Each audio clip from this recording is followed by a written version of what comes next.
मध्य प्रदेश का एक शहर आगर मालवा। यहाँ पर है 1100 वर्ष पुराना एक तालाब। उसे जाना जाता है मोती सागर के नाम से, और उसी तालाब के बीचों बीच है ये रहस्यमयी छतरी। क्या है इस छतरी के पीछे के इतिहास की कहानी? क्या इस छतरी के नीचे कोई महल छुपा है, और क्या महल के नीचे छुपा है बेशुमार खजाना? आखिर हजारों वर्ष पहले इसे बनाने के पीछे क्या मकसद था? क्यों हजारों वर्ष पहले इतने बड़े तालाब को बनाया गया होगा, और क्यों इसके बीचों बीच बनाई गई होगी ये रहस्यमयी छतरी? जानने की कोशिश करेंगे आज के इस वीडियो में। तो दोस्तों कहीं मत जाइएगा और अंत तक मेरे साथ इस वीडियो में बने रहिएगा, क्योंकि ये वीडियो अब तक का सबसे रहस्यमयी और ऐतिहासिक वीडियो होने वाला है। इस वीडियो में आपको जो जानकारी और रहस्य जानने को मिलने वाला है, शायद ही इस इंटरनेट की दुनिया में आपको और कहीं मिले। अगर आप मेरे चैनल पर पहली बार आए हैं और जानना चाहते हैं वो रहस्य जो आज तक कभी सामने नहीं आए और ना ही इतिहास में दर्ज हुए, तो फैक्ट गिरीश चैनल को सब्सक्राइब करने के बाद ऑल के ऑप्शन को सिलेक्ट कर लेना, ताकि मेरे आने वाले वीडियो के नोटिफिकेशन आपको प्राप्त हो सके। तो चलिए दोस्तों आगे बढ़ते हैं और स्टार्ट करते हैं अपने इस रहस्यमयी और ऐतिहासिक वीडियो को। तो दोस्तों इस रहस्य को जानने के लिए सबसे पहले जानते हैं उस कहानी को जो इस तालाब और तालाब के बीचों बीच बनी इस रहस्यमयी छतरी से जुड़ी हुई है। तो कहानी यहाँ से स्टार्ट होती है। सन 1052 जब मध्य प्रदेश और उसके आसपास के इलाकों पर परमार वंश के राजाओं का शासन हुआ करता था, और उस समय जो राजा थे उनका नाम था राजा भोज। परमार राजा भोज के शासनकाल में कई विकास कार्य किए गए। उनमें से मंदिरों का निर्माण और जलाशयों का निर्माण प्रमुख कार्य थे। उसी समय की बात है जब मध्य प्रदेश के एक शहर आगर मालवा में एक व्यापारी हुआ करते थे जिनका नाम था अभयराम बंजारा। उस समय अभयराम जगह जगह जाकर अपने व्यापार को बढ़ा रहे थे। उनके पास हजारों की संख्या में गायें, बकरी और घोड़े हुआ करते थे। स्थानीय निवासियों के अनुसार उस समय आगर मालवा के लोगों के सामने जल संकट एक बहुत बड़ी समस्या थी। तब अभयराम बंजारा जो एक व्यापारी हुआ करते थे, उन्होंने आगर में एक बहुत विशाल तालाब बनाने के बारे में विचार किया और तालाब का निर्माण कार्य चालू कर दिया। स्थानीय लोग बताते हैं कि तालाब के निर्माण के समय अभयराम ने अपने पुत्र और अपनी बहू की बलि भी दी थी। जब तालाब बनकर पूरी तरीके से तैयार हो गया, तब तालाब के बीच वाला एक हिस्सा ऐसा भी था जहां पानी नहीं ठहरता था। फिर अभयराम बंजारा ने उस जगह अपने पुत्र और अपनी बहू की याद में ये छतरी नुमा महल बनवाया। बताया जाता है अभयराम बंजारा अपनी यात्राओं से लौटने के बाद यहीं पर विश्राम करते थे और व्यापार के द्वारा कमाए गए धन को यहीं रखते थे, क्योंकि ये वो दौर था जब लूटपाट डकैती आम बात हुआ करती थी। अभयराम बंजारा अपने धन को डकैती से बचाने के लिए इस महल को सबसे सुरक्षित मानते थे। समय के साथ यहाँ पानी बढ़ने लगा और एक समय ऐसा आया कि पूरा महल ही उसमें डूबने लगा। सिर्फ रह गया यह दूर से दिखाई देने वाला स्तंभ। स्थानीय लोगों के अनुसार यह महल 3 मंजिला भी हो सकता है और इसके नीचे एक तल घर भी मौजूद हो सकता है, जो पुराने लोग अपनी सुरक्षा के लिए बनवाते थे। बताया जाता है उस समय पास ही में एक बंजारों का कबीला भी था और अभयराम उन बंजारों का सरदार था। तो क्या है इस कहानी के पीछे की सच्चाई? क्या यहाँ सच में कोई खजाना दबा पड़ा है? क्या इस छतरी नुमा गुंबज के नीचे सच में कोई महल है? और क्या महल के तल घर में दबा पड़ा है बेशुमार खजाना, या सिर्फ लोगों द्वारा फैलाया गया कोई भ्रम है? चलिए जानते हैं। मध्य प्रदेश के इंदौर से लगभग 120 किलोमीटर दूर बसा एक शहर आगर मालवा।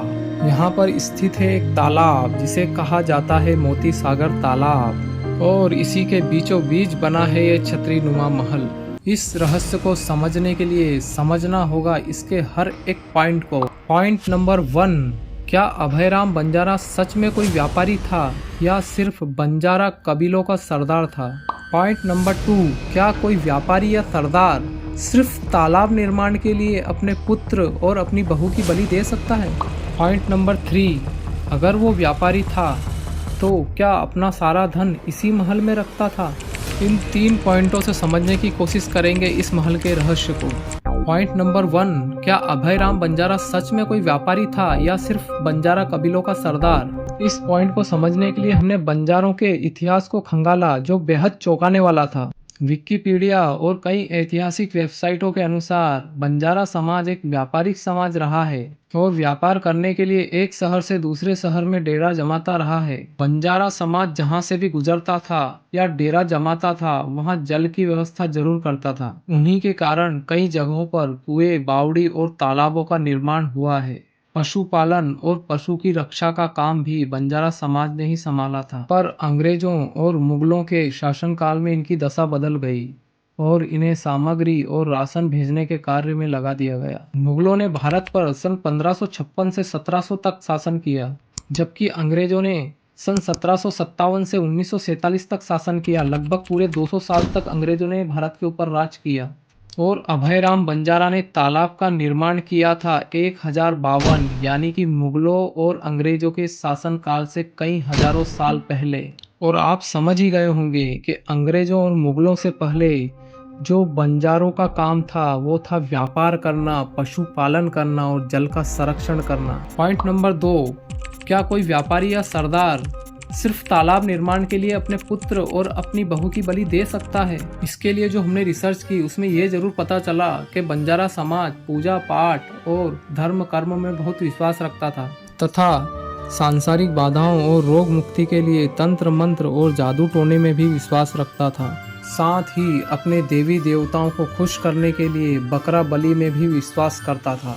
पर हमें अपनी रिसर्च में कहीं भी अपने परिवार के सदस्य या पुत्र बलि से संबंधित कोई जानकारी नहीं मिली। पॉइंट नंबर 3, क्या अभयराम सच में अपना सारा धन इस छतरी के नीचे बने महल में ही रखता था? इस पॉइंट को समझना बहुत ही आसान है, क्योंकि उस समय कोई बैंकिंग सिस्टम तो था नहीं, तो जाहिर सी बात है कि अभयराम भी अपना सारा धन इस छतरी के नीचे बने महल में ही रखता होगा। फिर भी हमने इससे संबंधित इतिहास को खंगाला तो पाया कि बंजारा समाज अपने धन को जमीन के अंदर गड्ढा खोदकर रखते थे और संपन्न बंजारा व्यापारी जो अपने महल के अंदर तल घर होता था उसमें एक गुप्त जगह पर अपने धन को सुरक्षित रूप से रखते थे। इन 3 पॉइंट को समझने के बाद आपको क्या लगता है, क्या यहाँ सच में कोई खजाना मौजूद है? क्या हजारों वर्ष पूर्व अभयराम बंजारा द्वारा छुपाया गया धन अभी भी यहाँ मौजूद है? और अगर मौजूद है तो किस हाल में है? 2001 में आगर मालवा में सूखा पड़ा था। उस समय जरूर इस महल का वास्तविक स्वरूप लोगों के सामने आया था। ये एक शोध का विषय है जो प्रशासन की तरफ से किया जाना चाहिए। हो सकता है यहाँ पर कुछ प्राचीन मूर्तियाँ भी मौजूद हो, या वो इतिहास सामने आ जाए जिसके बारे में किसी को नहीं पता, या वो खजाना ही मिल जाए जिसके बारे में लोग चर्चा करते हैं। हमारा मकसद बस इतना सा है कि इस पर रिसर्च की जानी चाहिए। सच्चाई जो भी हो, पर इसके सामने आने पर आगर मालवा शहर पर 4 चांद लग जाएंगे और आगर मालवा का नाम भी इतिहास के पन्नों में दर्ज हो जाएगा। तो दोस्तों, आपकी राय क्या है? क्या इस ऐतिहासिक रहस्य पर से पर्दा उठना चाहिए, या जो राज हजारों सालों से इस छतरी के नीचे दफन है उसे अनंत काल तक दफन ही रहने देना चाहिए? कमेंट करके जरूर बताइए और इस वीडियो को ज़्यादा से ज़्यादा लोगों को शेयर करिए ताकि लोगों को इस ऐतिहासिक जगह की जानकारी हो और पहल हो उस इतिहास की खोज की जो आज तक इतिहास के पन्नों में दर्ज नहीं हुआ। तो दोस्तों, अब आपसे विदा लेता हूँ, और अगर आज का मेरा ये वीडियो आपको पसंद आया हो तो एक लाइक जरूर कर देना। साथ ही मेरे YouTube चैनल फैक्ट ग्रीस को सब्सक्राइब जरूर कर लेना और बेल के आइकन पर जाकर ऑल के ऑप्शन को सिलेक्ट कर लेना ताकि मेरे आने वाले वीडियो के नोटिफिकेशन आप सभी को प्राप्त हो सके। धन्यवाद।